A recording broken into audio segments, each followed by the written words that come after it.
Welcome everybody to my online class. Hello viewers and my dearest students. First of all, take my salam. Assalamu alaikum wa rahmatullah and welcome. I hope all of you are very well with your parents very safely by the grace of Almighty Allah. I am also very fine.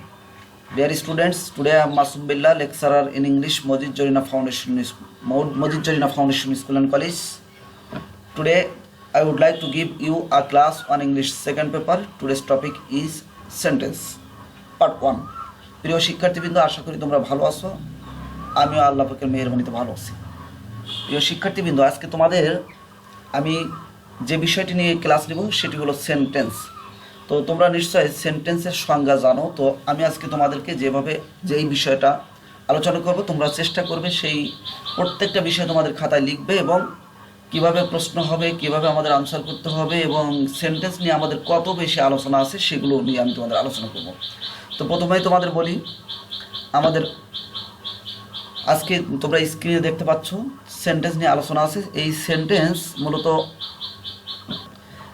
মূলত দুই ধরনের হতে পারে, হয় sentence মূলত দুই প্রকারে। একটা হলো সেন্টেন্স মূলত অর্থের দিক দিয়ে সেন্টেন্স হয় আর গঠনগত দিক দিয়ে সেন্টেন্স হয়। তো আমরা আজকে দুইভাবেই শিখব যে অর্থগতভাবে সেন্টেন্স কয় প্রকার, গঠনগতভাবে কয় প্রকার সেন্টেন্স। প্রথমত আমরা শিখব সেন্টেন্স কাকে বলে, একটা সেন্টেন্সের ভিতরে কি থাকে অথবা কি থাকে।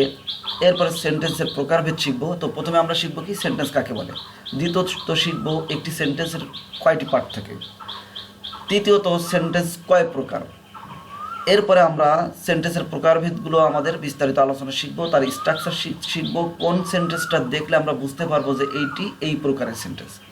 তো বাবা, তোমরা আজকে খাতা কলম নিয়েই বসবে আমার ক্লাসটা যখন করবে। ইংরেজি যেহেতু তোমরা নিশ্চয় জানো, English is an international language. So আমাদেরকে we have to be very much sincere wherever we will sit for the exam. তো আমাদের পরীক্ষায় বসার আগে আমাদের ইংরেজি সম্পর্কে আমাদের খুব বেশি আন্তরিক থাকতে হবে এবং আমি তোমাদেরকে যেভাবেই ক্লাস নিব ঠিক মনে রাখবা, এভাবেই তোমাদের প্রশ্ন আসবে। সো আমার ক্লাসটা তোমাদের অনেক মনোযোগ সহকারে শুনতে হবে। তো চলো বাবা, আগে সেন্টেন্স কাকে বলে আমরা দেখি। তোমরা নিশ্চয়ই দেখতে পাচ্ছ সেন্টেন্স, তারপরে নিচে লেখা আছে দুইটি সংজ্ঞা আমি দিয়েছি। সেন্টেন্স কাকে বলে, a group of words that makes a complete sense is called a sentence. Wren and Martin একটা বিখ্যাত বই আছে, তোমরা হয়তো নাম শুনছো, high school English grammar and composition একটি বই আছে, যেই বইয়ের লেখক এই রেন অ্যান্ড মার্টিন দুজন ব্যক্তি। তো ওনার বইতে উনি সংজ্ঞা দিয়েছেন, a group of words that makes a complete sense is called a sentence. এর অর্থটা তোমরা একটু বাংলায় লিখে নাও। আমি তোমরা কতটা মনোযোগী হবে এই মনোযোগী হওয়ার জন্য আমি তো বাংলাটা লিখে দেয়নি। তো বাংলাটা একটু লিখে নাও। তাহলে অর্থাৎ আমরা যদি বলি, তোমরা যখন পরীক্ষায় যদি আসে হোয়াট ইজ সেন্টেন্স, এরপরে যদি বলে যে how many kinds of sentence according to its meaning, তখন তোমরা লিখবা। তো যদি ইংরেজিতে প্রশ্ন আসে হোয়াট ইজ সেন্টেন্স, তোমরা অবশ্যই ইংলিশ সংজ্ঞাটা যদি দিতে পারো তাহলে অবশ্যই বেশি ভালো হবে। আর যদি ইংলিশটা না দিতে পারো তখন বাংলায় দেবে। তো ইংরেজিতে আমরা কি বললাম, a group of words that makes a complete sense is called a sentence. যদি আমরা বাংলায় বলি তাহলে আমরা কি বলবো, আ গ্রুপ অফ ওয়ার্ডস একটা শব্দ সমষ্টি। আ গ্রুপ মানে সমষ্টি, ওয়ার্ডস মানে কি শব্দ সমষ্টি, that makes a complete sense, যেটি একটা পরিপূর্ণ অর্থ দেয়, ইজ কল্ড আ সেন্টেন্স। এটা যদি আমরা একেবারে একটু সরল অনুবাদ করি তাহলে পরিপূর্ণ অর্থ প্রকাশ করে এমন শব্দ সমষ্টিকে সেন্টেন্স বলে। তাহলে একটু লিখে নাও, পরিপূর্ণ অর্থ প্রকাশ করে এমন শব্দ সমষ্টিকে সাবজেক্ট বলে, সেন্টেন্স বলে।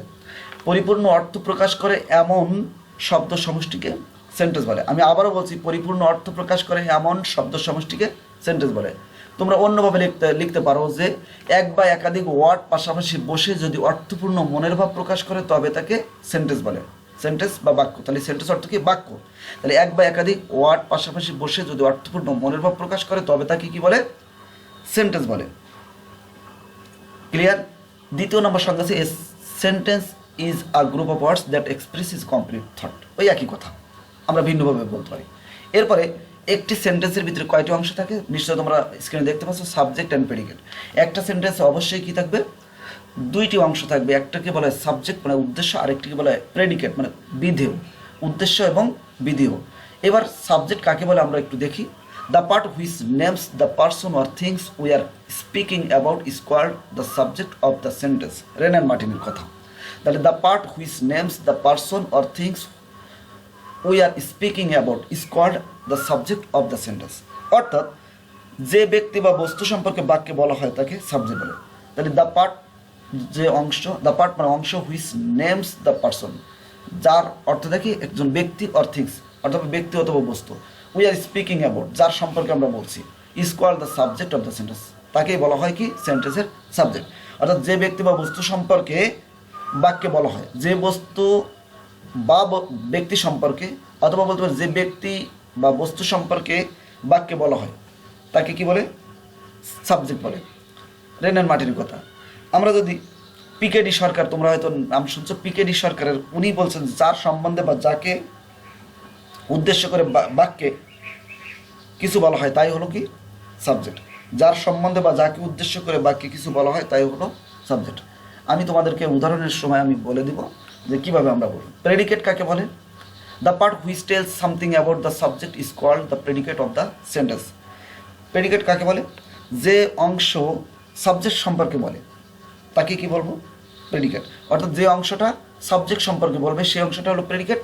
আর সহজ কথা হলো প্রেডিকেটের আগের অংশটাকে সাবজেক্ট বলে, সাবজেক্টের পরের অংশটাকে প্রেডিকেট বলে। অর্থাৎ সাবজেক্ট সম্পর্কে যা বলা হয় তাই হলো কি প্রেডিকেট। তাহলে আমরা প্রেডিকেট কি বললাম? সাবজেক্ট সম্পর্কে যা বলা হয় তাই প্রেডিকেট। অথবা যে অংশ সাবজেক্ট সম্পর্কে বলে তাকে কি বলবো? প্রেডিকেট বলবো। প্রিয় শিক্ষার্থীবৃন্দ, এখানে দেখো একটি উদাহরণ দিয়েছি আমি, দেখো দিস পেন রাইটস ওয়েল।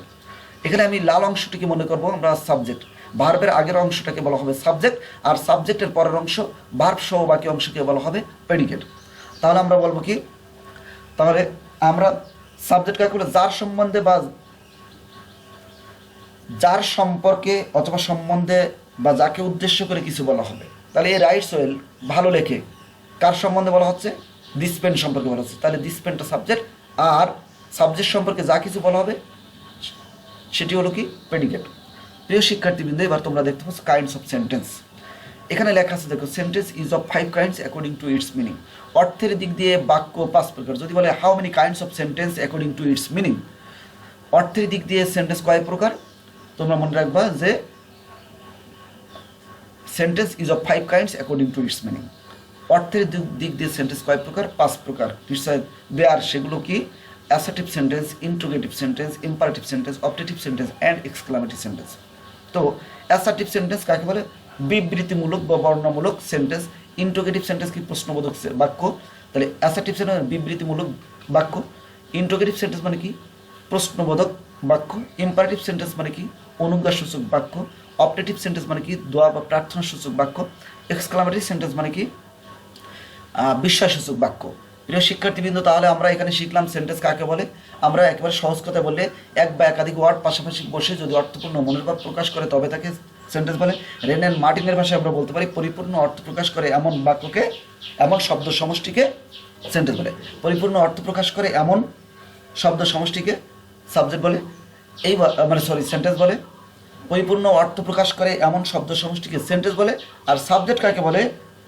যে ব্যক্তি বা বস্তু সম্পর্কে বাক্যে বলা হয় তাকে কি বলে? সাবজেক্ট বলে। প্রেডিকেট কাকে বলে? যে অংশ সাবজেক্ট সম্পর্কে বলে তাকে কি বলবো? প্রেডিকেট বলে। এবার সেন্টেন্স কত প্রকার? According to meaning sentence is of 5 kinds.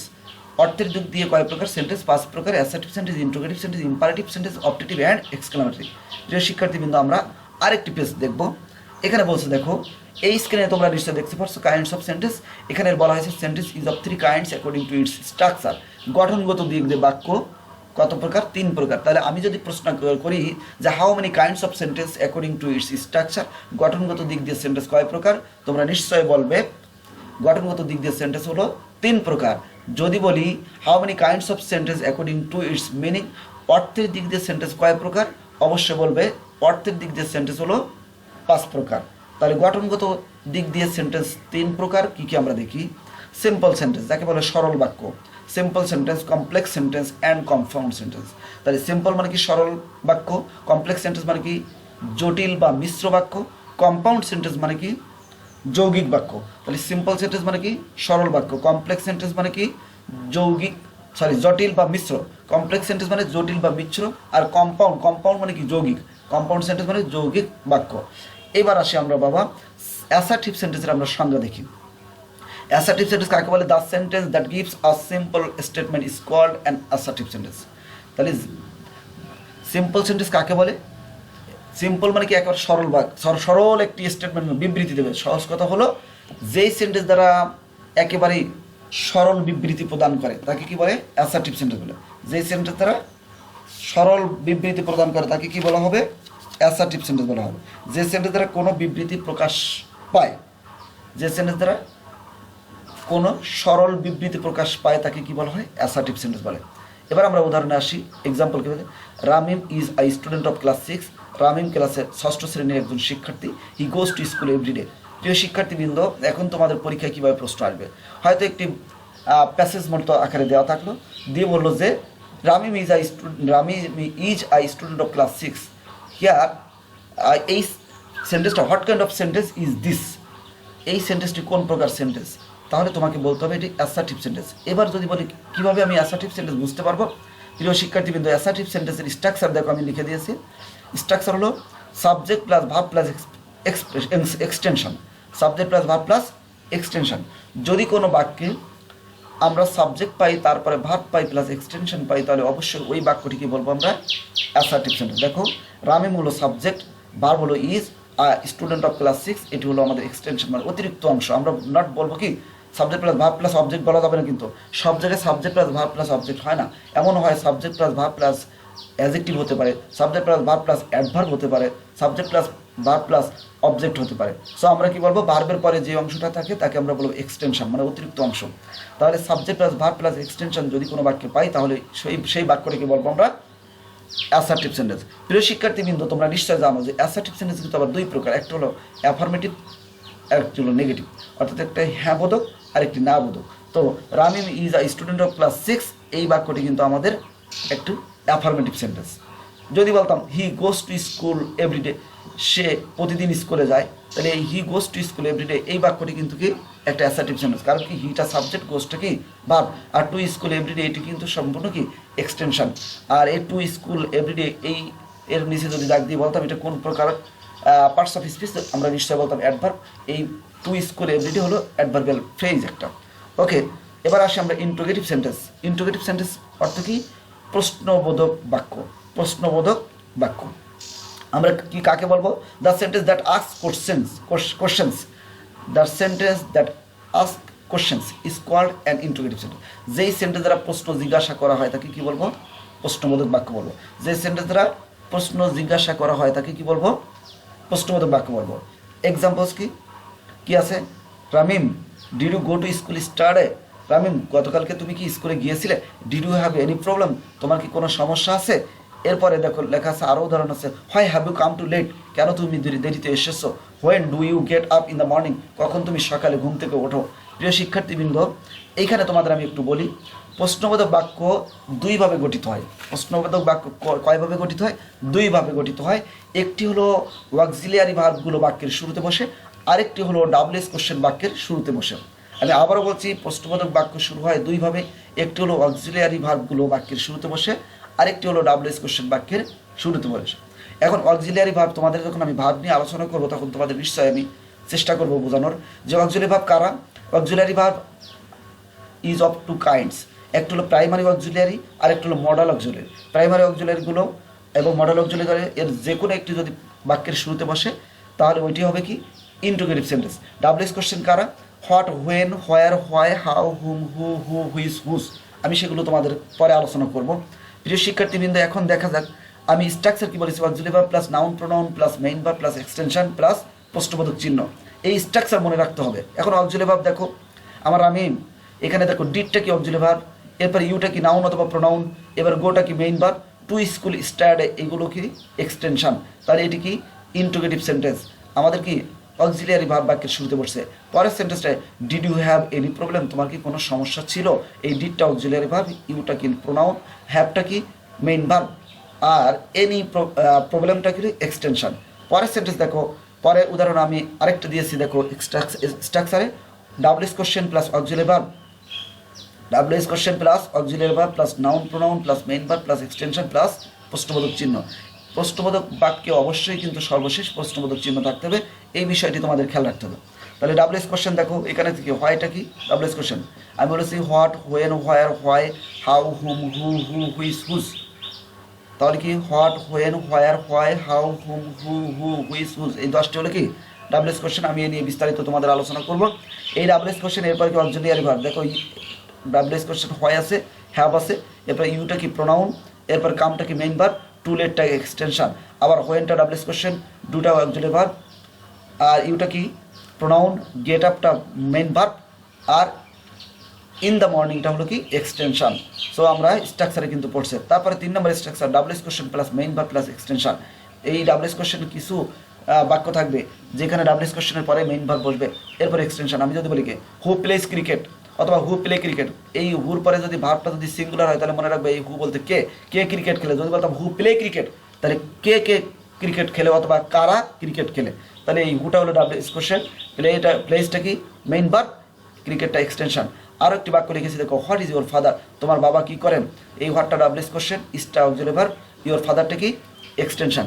প্রিয় শিক্ষার্থীবৃন্দ, তাহলে আমি তোমাদেরকে আজকে শেখাতে পারছি কি সেন্টেন্স কাকে বলে, সেন্টেন্সের অংশ কয়টি, সেন্টেন্স কাকে বলে আমরা শিখলাম। সেন্টেন্সের অংশ 2টি, একটি হলো সাবজেক্ট, একটি হলো প্রেডিকেট। অর্থাৎ এরপর আমরা বলছি অর্থের দিক দিয়ে সেন্টেন্স কয় প্রকার, 5 প্রকার, assertive, interrogative, imperative and exclamatory sentence. এরপর বলছি গঠনগত দিক দিয়ে সেন্টেন্স 3 প্রকার, একটি হলো সিম্পল সেন্টেন্স, আরেকটি হলো কমপ্লেক্স সেন্টেন্স, আরেকটি হলো কম্পাউন্ড সেন্টেন্স। এরপর আমরা অ্যাসার্টিভ সেন্টেন্স কাকে বলে, যে সেন্টেন্স দ্বারা মনের বিবৃতি প্রকাশ পায় তাকে কি বলবো অ্যাসার্টিভ সেন্টেন্স। অর্থাৎ যেই সেন্টেন্স দ্বারা মনের সাধারণ একেবারে সরল বিবৃতি প্রদান করে তাকে অ্যাসার্টিভ সেন্টেন্স বলে। অ্যাসার্টিভ সেন্টেন্সের স্ট্রাকচার কি subject plus verb plus extension. এরপরে বলেছি ইন্টারোগেটিভ সেন্টেন্স, ইন্টারোগেটিভ সেন্টেন্স কাকে বলে, যেই সেন্টেন্স দ্বারা প্রশ্ন জিজ্ঞাসা করা হয় তাকে ইন্টারোগেটিভ সেন্টেন্স বলে। ইন্টারোগেটিভ সেন্টেন্স গঠিত হয় 2 ভাবে, একটি হলো অক্সিলিয়ারি ভার্বগুলো বাক্যের শুরুতে বসে, আরেকটি হলো ডাব্লিউএস কোশ্চেন বাক্যের শুরুতে বসে। সেক্ষেত্রে আমি স্ট্রাকচার বলেছি auxiliary verb plus noun pronoun plus main verb plus extension plus প্রশ্নবোধক চিহ্ন। 2 নম্বর স্ট্রাকচার আমি বলেছি WH question plus auxiliary verb plus noun pronoun plus main verb plus extension. 3 নম্বরে বলেছি WH question plus main verb plus extension plus auxiliary verb. প্রিয় শিক্ষার্থীবৃন্দ, এরপর আমরা তোমরা দেখতে পাচ্ছ নিশ্চয়ই স্ক্রিনে homework, write an application to your headmaster for revision of delay fine. অর্থাৎ এখানে হেডমাস্টারের জায়গায় কিন্তু প্রিন্সিপালও হতে পারে। তো রাইট অ্যান অ্যাপ্লিকেশন একটি দরখাস্ত লেখো টু ইউর হেডমাস্টার, তোমার প্রধান শিক্ষকের কাছে for revision of delay fine, তোমার ফাইন কমানোর জন্য। অর্থাৎ তোমার যে কথা তুমি বেতন দিতে যে তোমার বেতন বাকি পড়ে গেছে, এই বকেয়া জরিমানা টাকা মৌকুব করার জন্য একটি মানে কি অ্যাপ্লিকেশন লিখতে হবে। এটি তোমাদের পেজ নাম্বার 284 নম্বর পেজে অ্যাডভান্স গাইড আছে। এটি শিক্ষার্থীবৃন্দ, আজকে তোমাদের এই ক্লাসটি একটু দীর্ঘায়িত হয়েছে, এজন্য আমি দুঃখ প্রকাশ করছি। তো আমি যেভাবেই বলেছি তোমরা এই বিষয়গুলো নিয়ে একেবারে সুন্দর করে খাতা কলম নিয়ে তোমরা বসবে। সবাই ভালো থাকবে। All the best everybody. See you again ইনশাআল্লাহ by the grace of almighty Allah. আসসালামু আলাইকুম ওয়া রাহমাতুল্লাহ।